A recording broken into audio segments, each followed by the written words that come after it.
आज mini blog को आपण मानक स्वागत।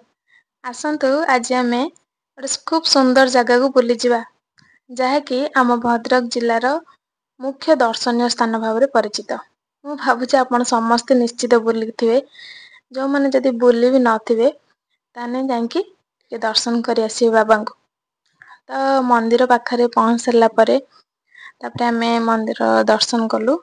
दर्शन कर सारा पर बाहर आसी चतुर्पार्श्व थिबा सब देवदेवी को दर्शन कलु। तो मन खुशी कहले न सके, कहीं जोटा कि मो प्रिय स्थान, मो जन्म स्थान, मो घर पाखरे एबे कर्म व्यस्तता जगू आसी होनी। 2 मास परे पुणी थे बुलिया सुजोग पाई मन भारी खुशी थिला। बुली सारा पर चारिपटे सबू भगवान को जुआर होगी समस्त मंगल कामना करके मु सेठारु आसिली। तो सेठू बाहरिला परे आपण माने देखिथिबे एबे किछि दिन तळे गोटे पछपट गोटे सुंदर शिव मूर्ति हेछि, भारी बढ़िया लागुची। तो एई भली भाबे हमर दिनटी कटिथिला। यदि वीडियो भलो लागुथबो निश्चित लाइक शेयर सब्सक्राइब करिवे। Thank you.